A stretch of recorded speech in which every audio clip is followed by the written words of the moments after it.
গৰাকী মানুহে কিডনি বিক্ৰী কৰিবলৈ গৈছে, ইতিমধ্যে কেইজনমানে বিক্ৰীয়ে কৰিছে। আৰু কি কাৰণে? যে বেংকৰ ঋণ পৰিশোধ কৰিব নোৱাৰাৰ কাৰণে, তেওঁলোকৰ ধাৰ থকাৰ কাৰণে, অৰ্থনৈতিক অৱস্থা বেয়া হোৱাৰ কাৰণে। কি কাৰণে অৰ্থনৈতিক অৱস্থা বেয়া হৈছে? লকডাউন আৰু COVID-19 কাৰণে।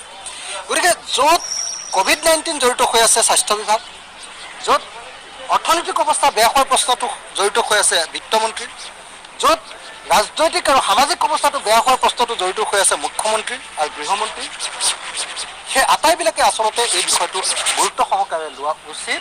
মই সেইকাৰণে বিধানসভাত ইতিমধ্যে জাননী জাৰি কৰিছোঁ। এই বিষয়টোৰ ওপৰত 2.5 ঘণ্টাৰ আলোচনা এটা মই দাবী কৰিছোঁ, যাতে কোনো অসমীয়াই কিডনি বিক্ৰী কৰিবলগীয়া নহয়, কোনো অসমৰ মানুহে কিডনি বিক্ৰী কৰিবলগীয়া নহয়, আৰু যাতে অসমত এই যে COVID-19 আৰু লকডাউনৰ কাৰণে যি ক্ষতি হ'ল তাৰ ক্ষতিপূৰণ যাতে দিয়ে, সেই বিষয়ে আলোচনা কৰিবৰ কাৰণে। সকলোকে ক্ষতিপূৰণ দেই, সাংবাদিকসকলক ক্ষতিপূৰণ লাগে, উকিলসকলক ক্ষতিপূৰণ লাগে, থিয়েটাৰ কৰ্মীসকলক ক্ষতিপূৰণ লাগে, সাংস্কৃতিক কৰ্মীসকলক ক্ষতিপূৰণ লাগে। মোৰতো উকিলসকলক দেখিলে আজিকালি মোৰ চকু পানী ওলায়। আপোনাৰ সাংস্কৃতিক কৰ্মী, থিয়েটাৰ কৰ্মীবিলাকক দেখিলে আপুনি পকেটত যদি 500 টকা আছে সেইটো দি থৈ আহিবলৈ মন যাব, এনেকুৱা অৱস্থা বেয়া। কিমান যে ইণ্ডাষ্ট্ৰী বন্ধ হৈ গ'ল, কিমান চিনেমা হল বন্ধ হৈ গ'ল, কিমান হাজিৰা কৰা মানুহৰ অৱস্থা বেয়া, কিমান দোকান বন্ধ হৈ গ'ল, কিমান খেতিয়কৰ লোকচান হ'ল। কিন্তু চৰকাৰে 1 টকাও ক্ষতিপূৰণ, 1 টকাও অৰ্থনৈতিক সকাহ দিবৰ কাৰণে কোনো ব্যৱস্থা গ্ৰহণ কৰা নাই। চৰকাৰৰ হাতত ধন নাই, আৰু সেই কথাটো লুকুৱাবৰ কাৰণে তেওঁলোকে সাম্প্ৰদায়িক কথাবিলাক কয়। গো সুৰক্ষা আইন আনে, তেওঁলোকে সাম্প্ৰদায়িক আইন আনে, তেওঁলোকে বেলেগ বেলেগ কথা কয়, তেওঁলোকে এনেকুৱা সাম্প্ৰদায়িক কথাবিলাক কয়, কিন্তু অসমৰ অৰ্থনৈতিক উন্নয়নৰ কাৰণে কাম কৰিব নোৱাৰে। মোক আজি এমাহৰ দৰমহা দিবই পৰা নাই বিধায়ক হিচাপে। এমাহৰ দৰমহা দিলে, এমাহৰ দৰমহা দিয়া নাই। মোৰতো 2 মাহ হৈ গ'ল। মই 2 মে'ত জিকিছিলোঁ, 2 মে'ৰ পৰা 2 জুন, 2 জুলাই, 2 মাহ হৈ গ'ল। 2 মাহৰ ভিতৰত এতিয়ালৈকে মই এমাহৰ দৰমহা সকলোকে দিয়া নাই। পইচাই নাই, পইচাই নাই তেওঁলোকৰ।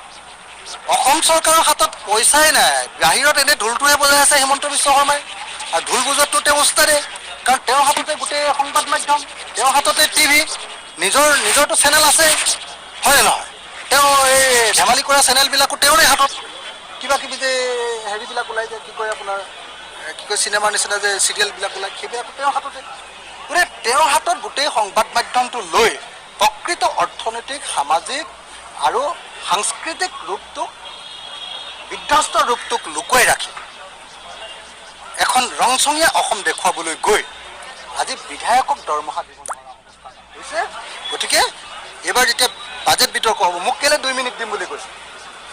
কাৰণ তেখেতে জানে যে যদি মই বাজেট বিতৰ্কত কেনেবাকৈ আধা ঘণ্টা সময় পাওঁ, তেতিয়াহ'লে তেখেতৰ ইমান দিন কংগ্ৰেছৰ চৰকাৰৰ দিনত থকাওঁতে, তেওঁ বিত্তমন্ত্ৰী হৈ থাকোঁতে, বিজেপি চৰকাৰৰ দিনত তেওঁ বিত্তমন্ত্ৰী হৈ থাকোঁতে, আৰু এতিয়া মুখ্যমন্ত্ৰী হৈ থাকোঁতে তেওঁ অসমখন কেনেকৈ ধ্বংস কৰিলে অৰ্থনৈতিকভাৱে, কোনো পধ্যে যে অৰ্থনৈতিক অৱস্থা ভাল কৰিব পৰা নাই, তাৰ গৱেষণালব্ধ তথ্য, শুদ্ধ আৰু সত্য তথ্য মই বিধানসভাত উত্থাপন কৰিম, আৰু সেইটো প্ৰমাণ কৰিম যে বিজেপি চৰকাৰৰ দিনত অসমৰ অৰ্থনৈতিক অৱস্থা ধ্বংস হৈছে।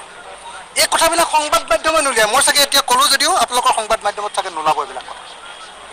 মই আশা কৰোঁ আপোনালোকে এই কথাটো কওক, আচল যিটো কথা ক'ব লাগে, এই যে ক্ষতিপূৰণ নহয়, মানে এই যে ক্ষতিপূৰণ, এই যে আপোনাৰ হেৰি যে আছে, কি কয় আপোনাৰ, এই যে লকডাউন হৈছে আৰু যে ক'ভিড হৈছে, ক'ভিডত যে ইমান অৰ্থনৈতিক অৱস্থা বেয়া হৈছে, এই কথাটো ওলাব লাগে। আৰু ওলাব লাগে যে তাৰ ক্ষতিপূৰণ 1 টকাও দিয়া নাই, আৰু তাৰ কাৰণে অসমৰ মানুহে আজি কিডনি বিক্ৰী কৰিবলগীয়া হৈছে। আজি সাংবাদিকৰ অৱস্থা কেনেকুৱা, প্ৰত্যেকজন মানুহৰ অৱস্থা আজি কেনেকুৱা হৈছে, বস্তুৰ দাম কি ধৰণে বৃদ্ধি পাইছে, এই কথাবিলাক ওলাব লাগে। আৰু ৰংচঙীয়া এখন দেখুৱাই নিচা আৰু এটা সাম্প্ৰদায়িক এটা দিশ দেখুৱাই অসমবাসী ৰাইজক কেনেকুৱাকৈ ঠগন দিছে। আৰু মইতো ভাবোঁ যে মুখ্যমন্ত্ৰী হিমন্ত বিশ্ব শৰ্মা একেবাৰে আটাইতকৈ ডাঙৰ টুপি পিন্ধোৱা মানুহ। কিন্তু ক'ভিডত স্বামীহাৰা পত্নীক 2.5 লাখ টকা দিছে চৰকাৰে। সেইটোতো মানুহ মৰিছে, মানুহ মৰিলে ক্ষতিপূৰণ দিবই লাগিব। কিন্তু ইমান মানুহৰ যে আপোনাৰ অৰ্থনৈতিক মানে জীৱিকা ধ্বংস হৈ গ'ল, বিজনেছ ধ্বংস হৈ গ'ল, হাজাৰ হাজাৰ উদ্যোগ অসমত বন্ধ হৈ গ'ল। মই ব্যক্তিগতভাৱে এনেকুৱা 100জন বা 200জন উদ্যোগীক চিনি পাওঁ, যাৰ ডাঙৰ ডাঙৰ ইণ্ডাষ্ট্ৰী বন্ধ হৈ গ'ল, ডাঙৰ ডাঙৰ শ্ব'ৰুম বন্ধ হৈ গ'ল, ব্যৱসায় বন্ধ হৈ গ'ল। গতিকে এই মুহূৰ্তত মই অনুৰোধ জনাইছোঁ অসমৰ এই আচল ছবিখন সংবাদ মাধ্যমে প্ৰদৰ্শন কৰক। নিশ্চিতভাৱে কেইটামান সমষ্টিতে আমি হেৰি কৰিম, প্ৰাৰ্থিত্ব দিম। তেতিয়া বুজাবুজি যদি হয় সকলো বিৰোধী দলৰ লগত।